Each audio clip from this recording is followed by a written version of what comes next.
Our guest today is Dale Lastman, chairperson at the prestigious law firm of Goodmans. Welcome to our show, Dale. Thank you. Thank you for having me.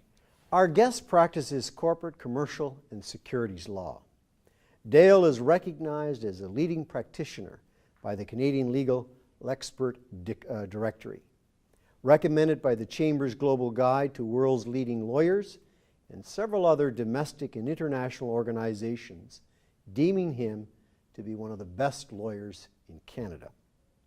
Dale is also a lecturer in securities law at Osgoode Law School and was the recipient of the Adjunct Faculty Award for Teaching Excellence.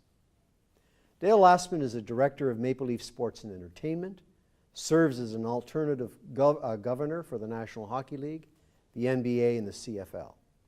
He also sits on the board of directors of RioCan Real Estate Investment Trust, Roots Canada, and the Centre for Addiction and Mental Health Foundation. In 2014, our guest was appointed by the Minister of National Defence as an honorary captain of the Royal Canadian Navy. He has also been awarded the honorary detective by the Toronto Police Service.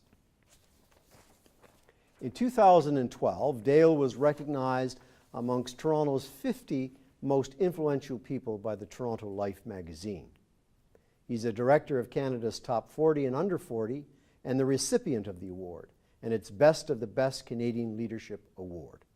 In 2014, our guest became a distinguished visiting fellow in the law practice program at Ryerson University. Wow, that's an impressive resume. Thank you. I sure hope my mom was listening. Dale, you've encountered many different types of negotiations, particularly from a commercial point of view.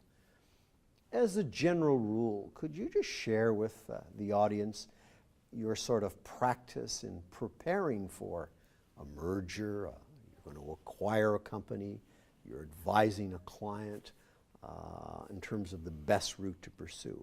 What sort of things that you do in the preparation stage? Well, to tell you the truth, the law is just the vehicle I use to help me get where I want to go, which is to get people to yes. So for a long time you have to learn the law. It's not difficult, but it's foreign.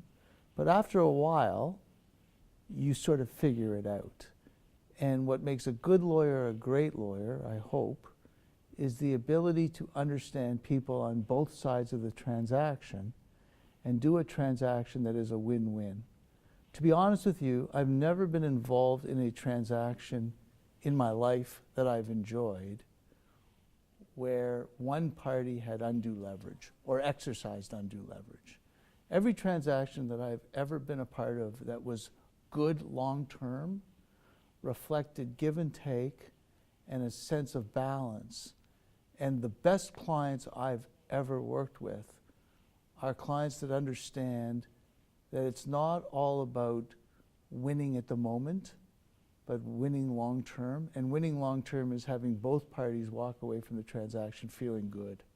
So to really answer your question directly, you need to understand what your client really needs and what the other side really needs.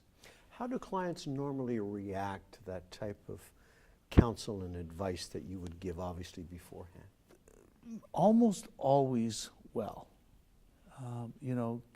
My sense of things is that at least the people that I'm fortunate enough to act for have a recognition that this deal is not their only deal.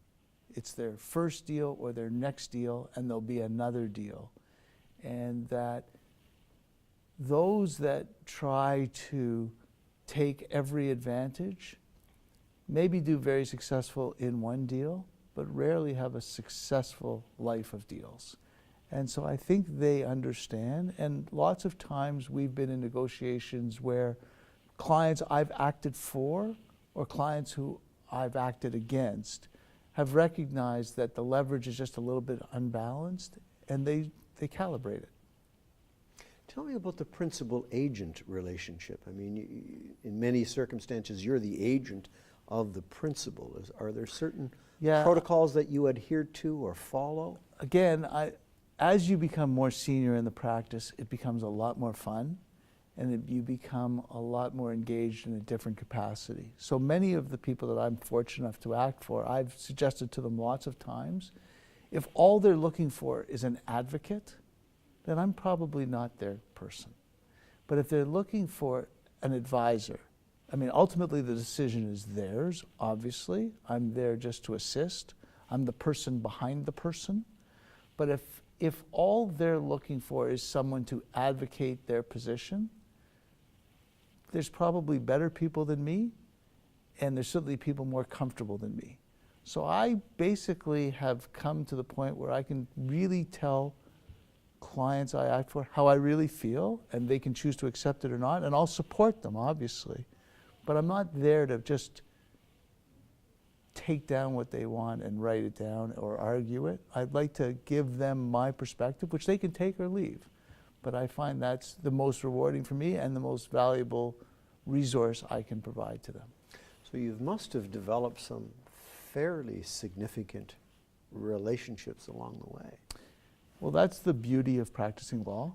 The beauty of practicing law, and the reason why most lawyers, at least in the M&A context, don't take success-based premiums, is because they don't want to compromise the relationship between the lawyer and the client. I don't even want there ever to be the perception, even a little, that my interests are different in any way, shape, or form than our clients. And so essentially that's the beauty, because some of the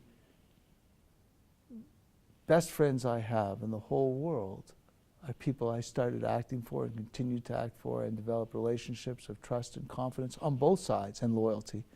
And that's the really rewarding part of practicing law.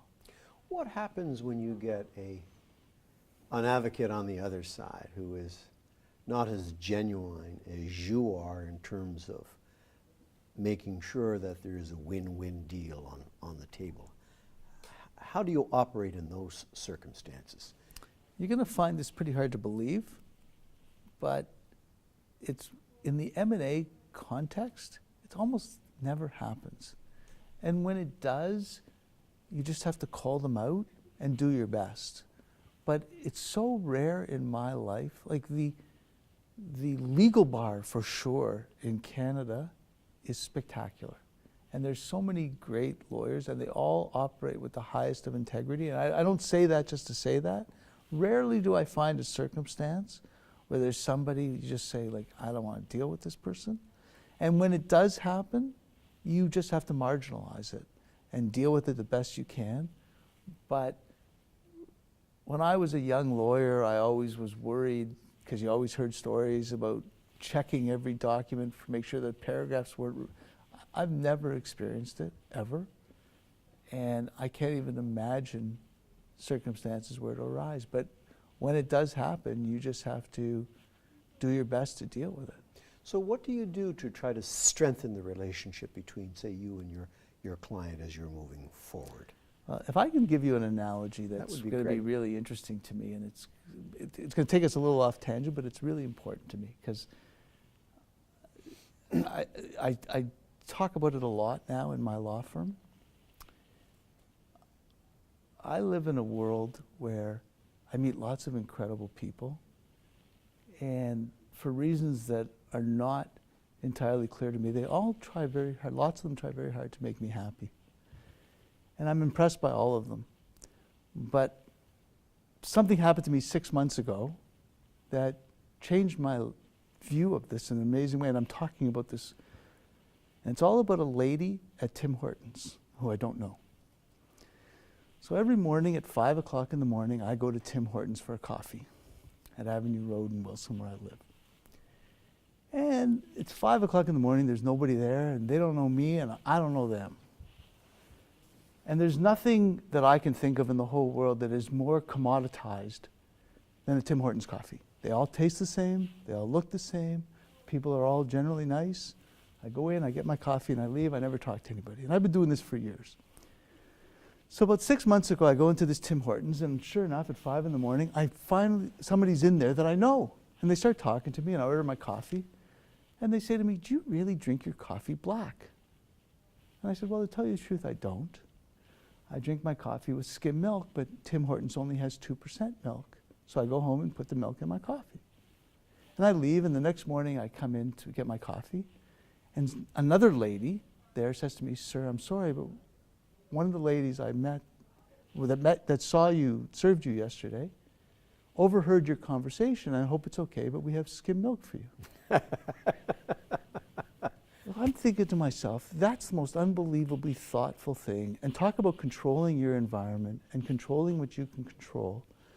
But this woman thought so much about her job and her customers that she has completely decommoditized herself and that Tim Hortons in a way that is incredible to me. And so it made me really reflect on what really matters. And at the end of the day, coming back to your question, what really matters is passion and caring. And the opportunities as a lawyer, for example, to show someone you're smart is 1 in a million. The opportunities for you as a lawyer to show you care or you're passionate is every single day. And I can give you endless examples of situations where clients may or may not think I'm smart, but they won't really know, because the deals will get done. But I hope they know I care, and I hope I know they're passionate. And if a woman that doesn't even identify herself to me in a Tim Hortons can make that impression on me, then imagine what we can do in an environment dealing with professionals every single day. And I don't preach much in my law firm, but this I do preach. Are you attempting to develop that culture within the firm? I hope we've always had it, but I'm trying to bring it to the light in a way that is really, really, really important. Because when I was a young lawyer, I thought I was really smart. And now that I'm an older lawyer, I don't know how smart I am. There's lots of smart people. Smart is a commodity in the legal business. There's lots and lots of smart lawyers. And and all of us want to decommoditize ourselves. And the best way to do that is through passion and caring, not by being smarter, because everyone gets the deals done. Now, some people can do them better, and some people have a little bit of an advantage, but not that much.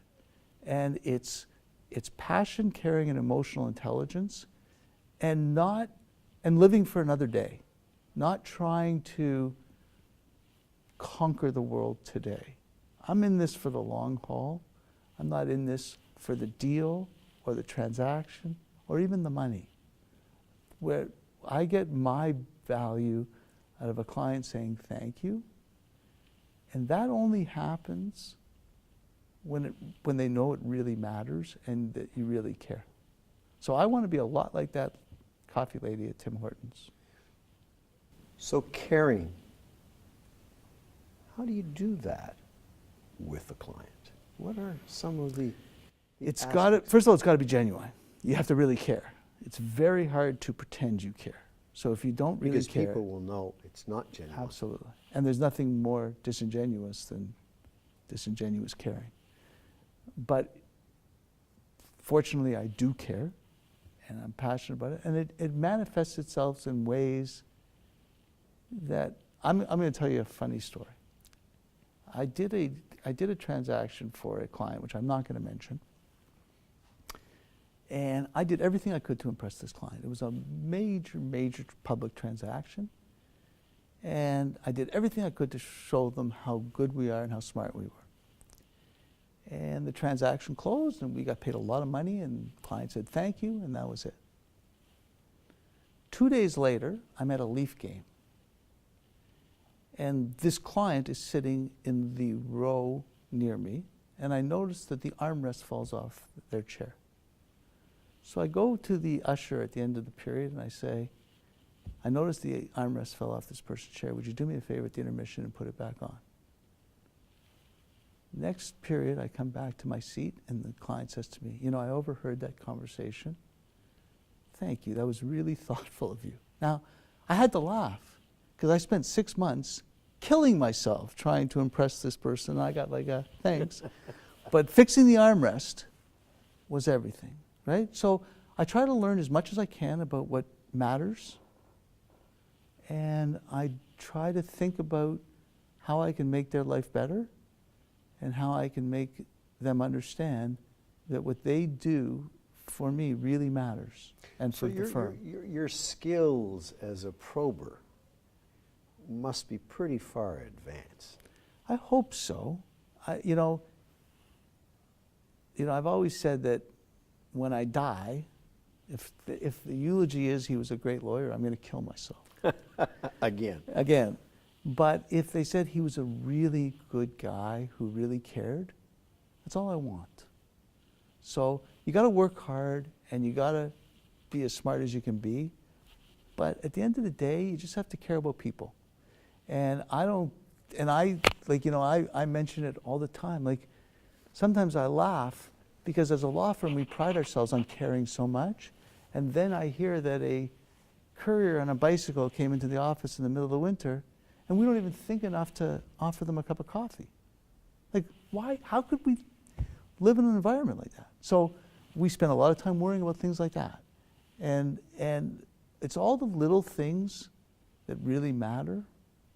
And quite frankly, I don't know if any of that converts into dollars, but it doesn't really matter.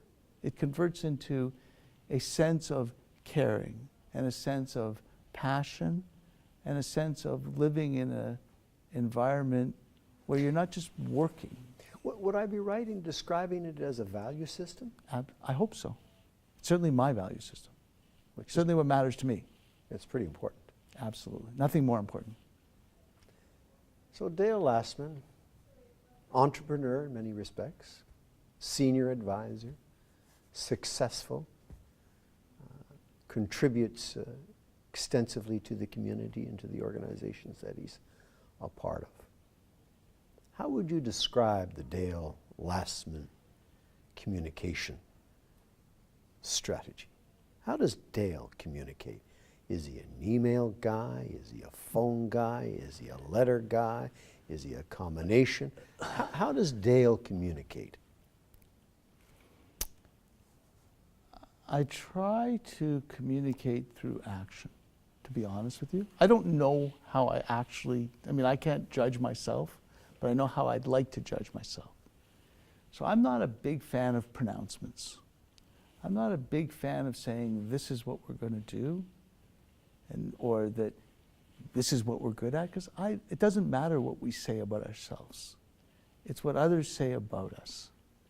And so what I try to do is live my life in a way that matters and that people will recognize, and they'll communicate my story, or not. But if you're asking me what I believe, I respond to emails within 5. If I don't respond to an email within 3 minutes, call the police. There's something wrong. Detective. Pardon? Call a detective. Call a detective. Because I'm really into service. I get service because it's part of the caring. It's part of the passion. Right? Do you get that from your dad? No, my dad doesn't communicate at all, except. But he provides good service. He provides good service, but he has no technological skills. But again, what was fascinating about watching my dad was, he wasn't educated, he was literal, but he touched people in lots of ways, one at a time. And so he would return phone calls. If there was a problem, he'd visit somebody. And that is a skill that I think is, and an asset that I think is really important in life. And he treated everybody the same, which is another quality I find very admirable in people, and I hope I have. He didn't care if you were the President of the United States or the person who delivered the mail or whoever you were, everybody was the same. And I find that quite a lovely characteristic in people I know. He has many wonderful qualities, and I'll tell you about one in a few moments or after this interview. But I want to talk for a few moments about mandates. So you represent Roots, or you represent the Maple Leafs, or one of those many, many, many companies that you work with.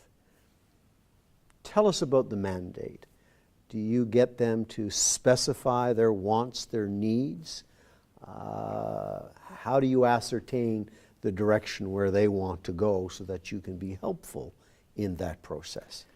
Usually they have a pretty clear sense of where they'd like to be. Sometimes I probe it. At the end of the day, they make those decisions, not me. But I have a lot of fun participating in it.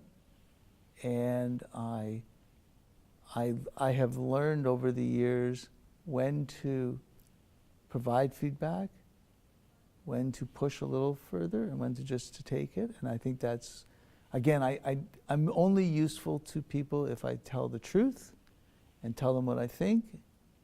And then, assuming there's no ethical considerations, which there never are, certainly people I act with, then I just carry out their mandate. But again, sometimes they know exactly what they want, and sometimes they think they do. Like, you were flattering to me when you called me an entrepreneur. When I watch real entrepreneurs work, I'm fascinated by them because they will see something in front of them and they will go directly to it. And they won't care what's in the way.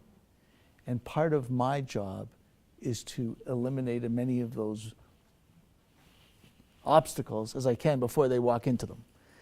And so I see life a little differently than they do, and I assist them where I can in terms of, because true entrepreneurs are really quite incredible. They see They're nothing. a breed unto themselves. Absolutely. They see nothing in their way, and part of the skill of helping them is to either eliminate those risks or to make sure they know that you are forceful enough to not let them bump into them unless they really understand what they're bumping into.